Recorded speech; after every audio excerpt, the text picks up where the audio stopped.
Résumé complet du livre intitulé Réfléchissez et devenez riche de Napoléon Hill. Bienvenue dans ce résumé détaillé du livre Réfléchissez et devenez riche, un classique intemporel du développement personnel et de la réussite financière, écrit par Napoléon Hill en 1937. Ce livre est bien plus qu'un simple guide vers la richesse. C'est une méthode pour atteindre ses objectifs, quels qu'ils soient, grâce au pouvoir de la pensée. Napoléon Hill a mené une étude approfondie pendant plus de 20 ans, sur plus de 500 personnes ayant connu une grande réussite. Parmi elles, des industriels, des inventeurs, des politiciens et des hommes d'affaires célèbres comme Andrew Carnegie, Henry Ford ou encore Thomas Edison. De cette recherche est née une philosophie du succès en 13 principes fondamentaux. 1. Le désir, le point de départ de toute réussite. Selon Hill, tout commence par le désir ardent. Ce n'est pas un simple souhait ou une vague envie. Il s'agit d'un besoin intense, obsessionnel, qui nous pousse à agir avec persévérance. Il ne suffit pas de vouloir devenir riche, il faut savoir combien on veut gagner, quand, et ce que l'on est prêt à donner en échange. Il conseille de rédiger une déclaration claire et précise de notre objectif, de la relire chaque jour, matin et soir, afin de graver ce désir dans notre subconscient. C'est ainsi que l'on commence à orienter nos pensées et nos actions dans la bonne direction. 2. La foi, croire en la réalisation de son désir. Le deuxième principe est la foi. Il la définit comme une croyance inébranlable en la réalisation de notre objectif. La foi n'est pas une croyance aveugle, mais une conviction profonde, nourrie par l'autosuggestion et la répétition. En répétant chaque jour ces affirmations positives, on reprogramme notre esprit. On remplace le doute par la certitude. Et cette certitude, cette confiance intérieure, attire les circonstances favorables. La foi, selon Hill, transforme le désir en réalité. 3. L'autosuggestion, influencer son subconscient. L'autosuggestion est le processus par lequel on communique avec son subconscient. En répétant des phrases affirmatives, en visualisant son succès, on insuffle de nouvelles idées dans son esprit profond. C'est là que les croyances limitantes peuvent être remplacées par des croyances de puissance. Il recommande d'utiliser l'autosuggestion pour renforcer la foi et le désir. Il faut être précis, émotionnellement engagé et constant. Plus on y croit, plus notre subconscient agit en conséquence. 4. La connaissance spécialisée, s'instruire de manière ciblée. Le savoir, en soi, n'est pas le pouvoir. Seule la connaissance organisée et orientée vers un but précis devient un outil de réussite. Il insiste sur l'importance de se former en continu, mais de manière stratégique. Il ne s'agit pas d'avoir un diplôme universitaire, mais de développer une expertise spécifique, en lien avec notre objectif. Il faut savoir s'entourer, consulter des experts, lire, apprendre, mais toujours dans une logique d'action et de résultat. 5. L'imagination, l'atelier de l'esprit. L'imagination est la fabrique des idées. C'est dans l'imagination que naissent les plans, les solutions et les stratégies qui permettent d'atteindre nos objectifs. Il distingue deux types d'imagination, l'imagination créative et l'imagination synthétique. L'imagination créative est à l'origine de nouvelles idées. L'imagination synthétique assemble des idées existantes de manière innovante. Pour réussir, il faut cultiver son imagination, la nourrir par la lecture, l'observation, la réflexion. 6. La planification organisée, transformer le désir en action. Un désir, même intense, reste 20 sans plan d'action concret. Il recommande de créer un plan, aussi imparfait soit-il, puis de le mettre immédiatement en œuvre.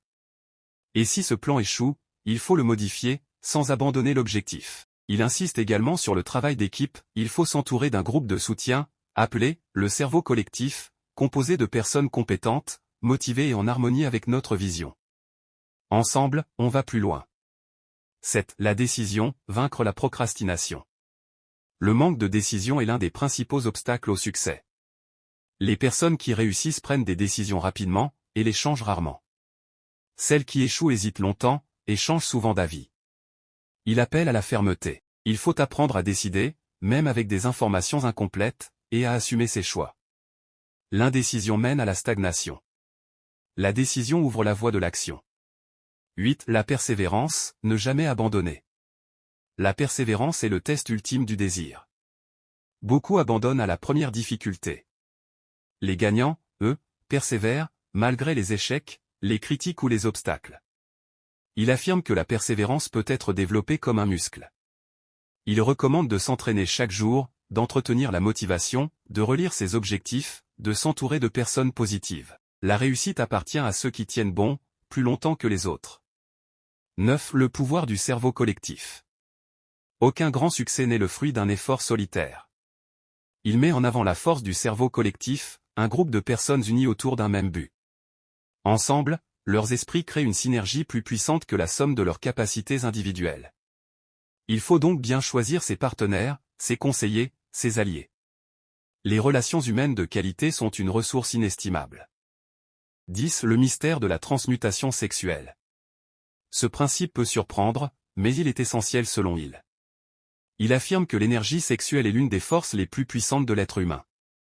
Lorsqu'elle est transmutée, c'est-à-dire détournée de sa fonction physique vers des objectifs créatifs ou professionnels, où elle devient une énergie de génie. Les grands leaders, les artistes, les inventeurs sont souvent des personnes à forte énergie vitale, qui ont su canaliser leur passion en inspiration, en charisme, en puissance d'action. 11. Le subconscient, le lien avec l'intelligence infinie. Le subconscient enregistre toutes nos pensées, émotions et croyances. Il est influencé par l'autosuggestion, par nos habitudes mentales, par notre environnement. Il explique que notre subconscient communique avec une force supérieure qu'il appelle l'intelligence infinie. Pour réussir, il faut nourrir son subconscient d'images positives, de confiance, de gratitude. Il devient alors un allié puissant, capable d'inspirer des idées, de provoquer des coïncidences heureuses, d'attirer les bonnes opportunités. 12. Le cerveau, un émetteur et récepteur de pensée. Il soutient que notre cerveau fonctionne comme une station de radio, il émet et reçoit des fréquences de pensée. En étant attentif, concentré et ouvert, on peut capter des idées, des inspirations, voire des intuitions venues de l'extérieur. C'est pourquoi l'hygiène mentale est essentielle. Il faut éviter les pensées négatives, les distractions futiles, et entretenir un état d'esprit réceptif et clair. 13. Le sixième sens, la porte de l'intuition. Le sixième sens est le dernier principe. Il ne se développe qu'après avoir maîtrisé les 12 premiers. C'est cette voix intérieure, cette intuition profonde qui guide nos décisions les plus importantes, souvent sans logique apparente.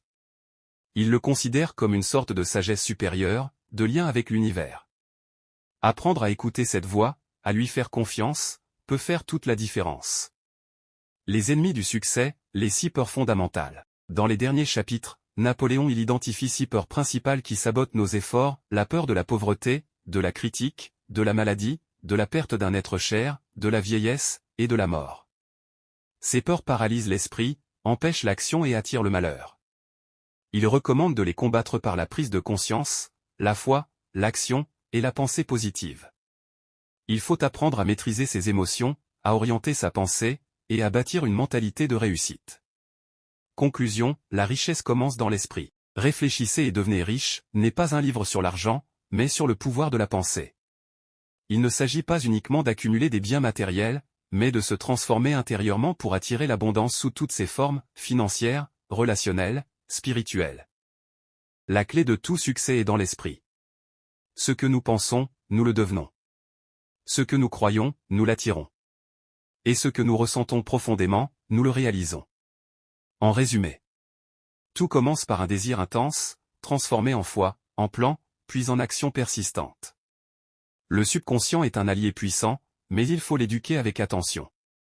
Le cerveau collectif, l'autosuggestion, la maîtrise de soi, et l'imagination sont des forces à cultiver.